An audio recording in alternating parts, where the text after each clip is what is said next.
Then I was just like spotlighting like this, literally like, where is it? Where is it? Where is it? And he started coming at me, and then when I lifted my scope, I couldn't see anything through the scope, and I was like, oh dude, I just gotta shoot. Boom. And literally like, what is that, 15 feet? Yeah. So he is charging. Yeah, look at him, he's facing me. I believe it. That's unbelievable. I had to do it. I had to. It was just, there's nothing else. I mean, it was just instinct or something. I don't even know. I'm still in shock, dude. I don't even know what happened. I can't even believe that just happened.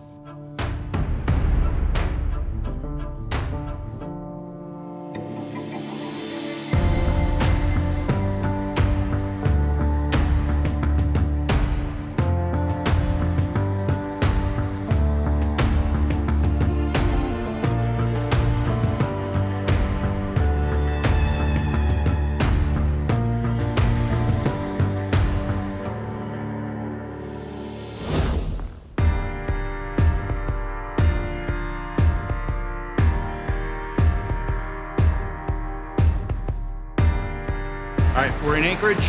Just got landed, got all our gear in finally. Van is here. Got your seat. Time for you to get in.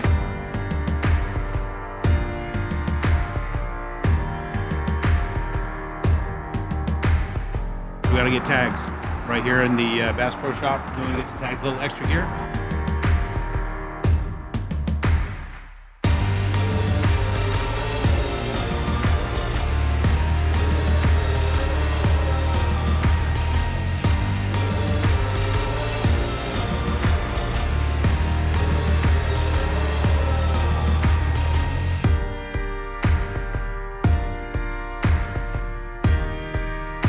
Preparing for, what is it, 150 pounds of moose meat for every tote here is the plan. Are you ready?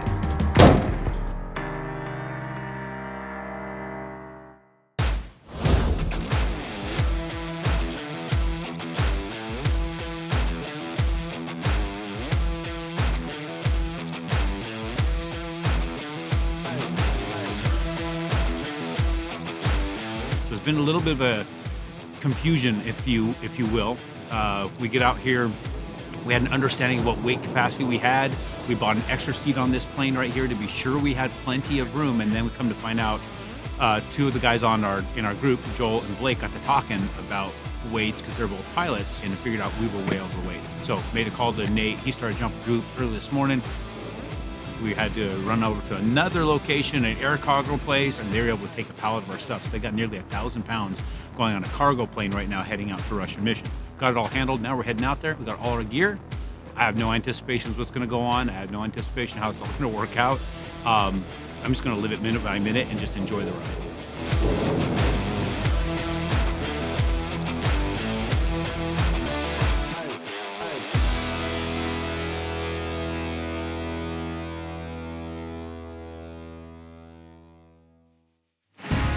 Okay.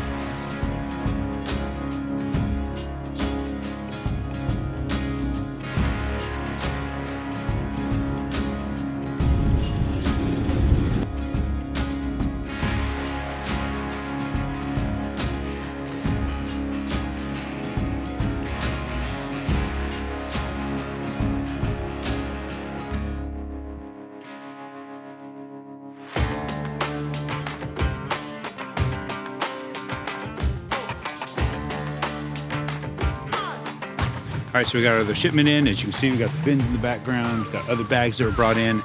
Other plane took a while because me and Floyd we decided we're going to be out here for as long as we are. It's going to be as cold as it's going to be. We're going to be comfortable. So we have our big, massive sleeping bag. So they had a hard time getting those on there. From what I hear, it could be just the guys giving me crap, but that's possibly what happened. Now we're going to be just waiting on our buddies to show up. Once they show up, we'll load up from the boats. Get everything out there. We're going to head a couple hours up river and set up camp.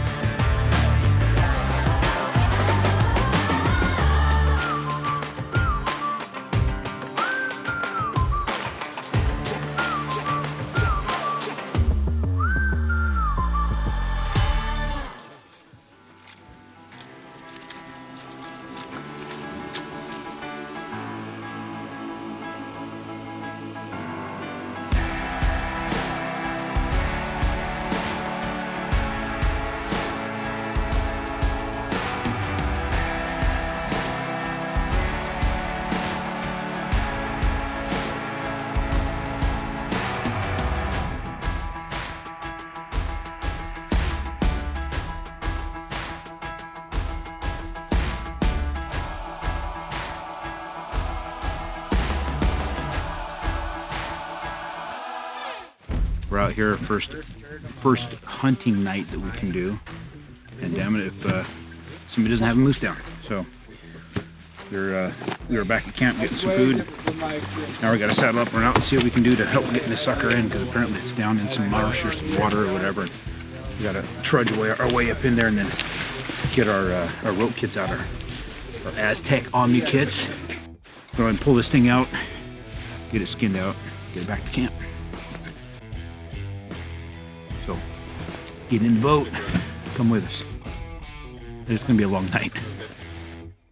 Pops out, and Blake starts laying lead into him.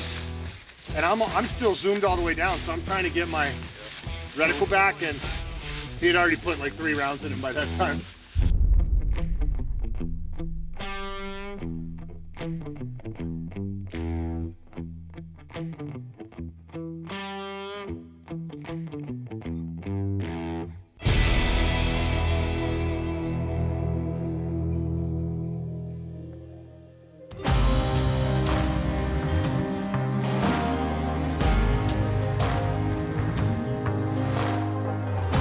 Morning after interesting night.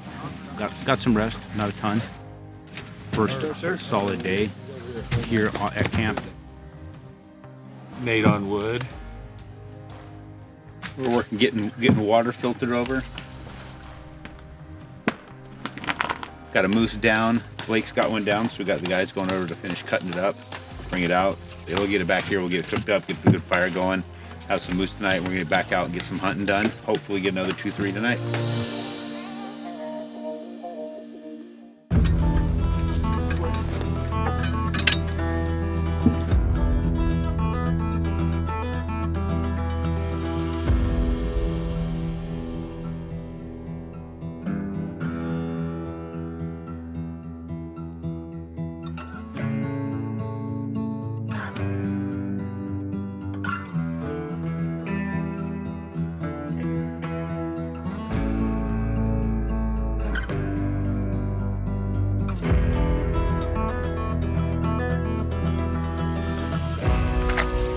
Now we can get the meat deboned.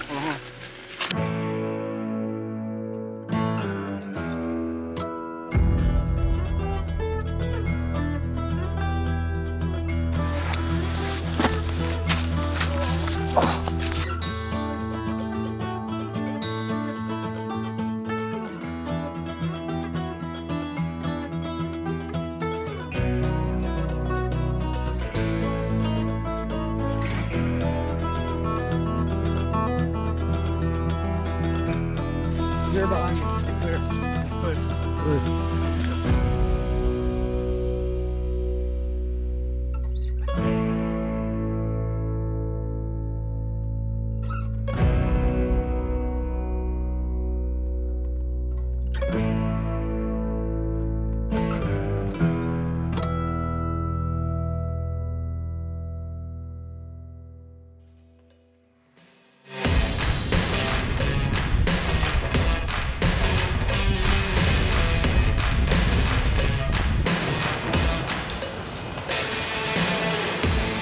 On the Yukon River, Tucker Slough. Let's see if we can find Larry a big ass bull to put down, and then Lloyd and I are going to Rochambeau for the next one. See how this goes.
up all night long last night, helping Larry go get his moose.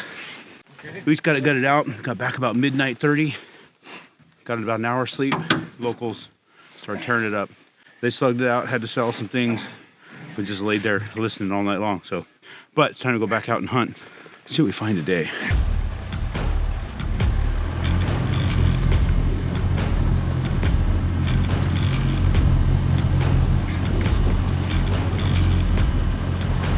Everybody to the bow. Hello? We're not gonna get fast enough to plane up.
Alaska's a tough place. It's not for the weak. And around every corner, it'll kill you. Oh, for There's sure. so many things. For sure. The bull was in the trees right there, standing.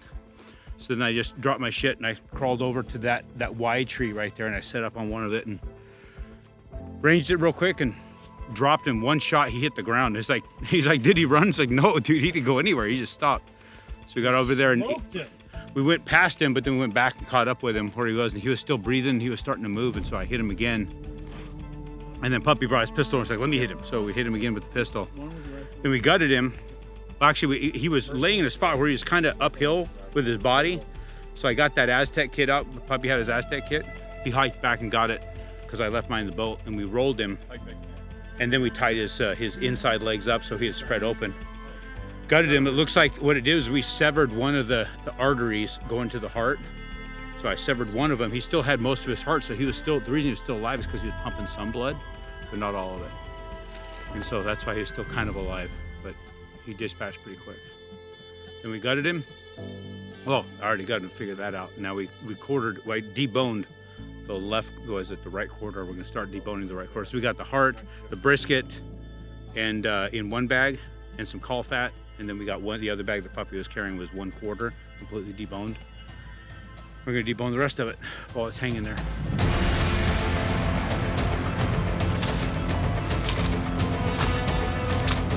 Already an inch thick, walking through this marsh, catching some ice. Good thing we got good boots.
We gotta walk all the way down and over because we can't get through that without waders. All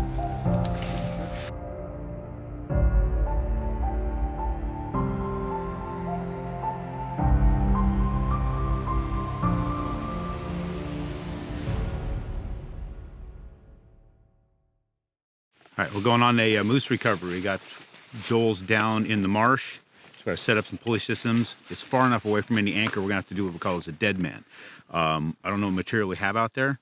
We have an idea of what we might be able to do to be able to create this, and we'll be able to talk about it out there, the dead man recovery anchor to pull the moose out of the marsh onto dry land so we can skin it, quarter it, debone it, bag it, and pack it out. So it could be interesting. Jump in the boat, we'll teach you something.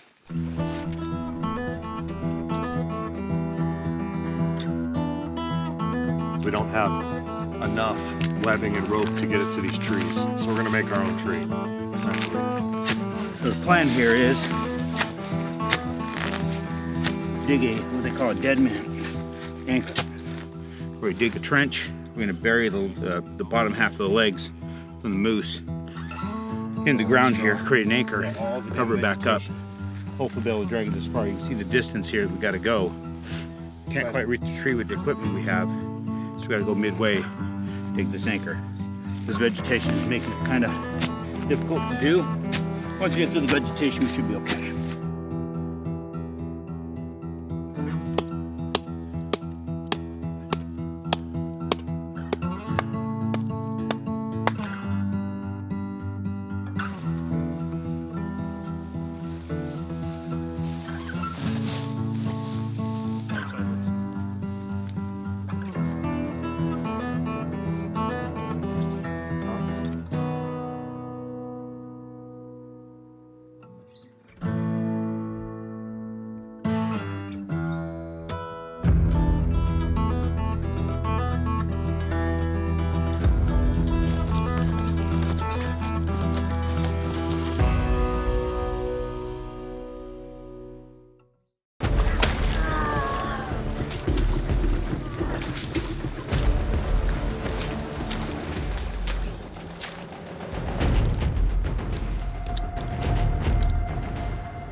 I just came out to get dressed. I don't even have, I put one heater thing in my foot. My boot was off and I was like, what? But the other one's laying on the table. And I heard something, branches breaking over here. It wasn't real loud. And I thought, there's a bear coming in after our meat. And I didn't even have my handgun or anything. My rifle's just sitting over here. I was just getting dressed to go out there. And then I hear like more. And I was like, oh no. And it wasn't real loud. I thought it was a bear is what I thought. I was like, damn it, there's a bear coming in our camp. I couldn't see anything. So I just waited and I was like, okay, I'm gonna get my boot on and grab my gun. And then I came over here and then all of a sudden it was over here. And I was like, what is that sound? Oh, damn, working this son bitch. This light is really close. I don't know if it's carrying it.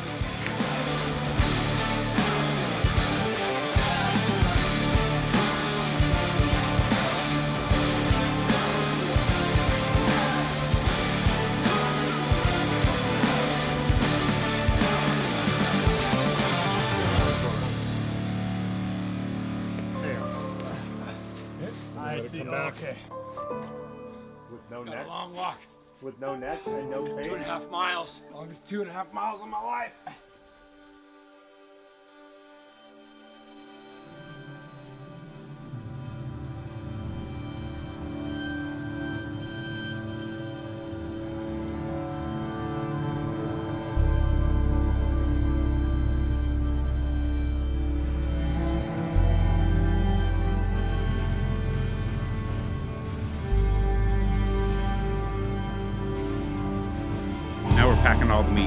stuffed in bins.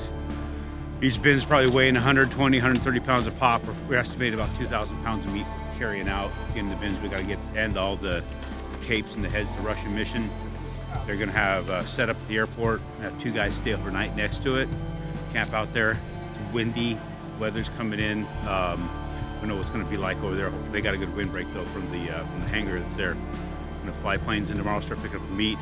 The rest of us are gonna bring the boats back. We're gonna pack up all the gear tomorrow morning, load up, get out, get to Russian mission, get on our plane, head back to Anchorage. We're gonna call this a wrap on this deal.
Good?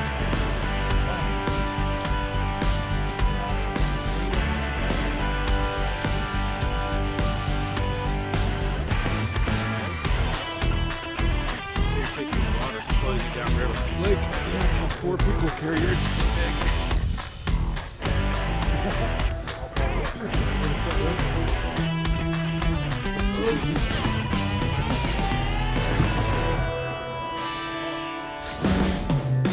Love this man right here.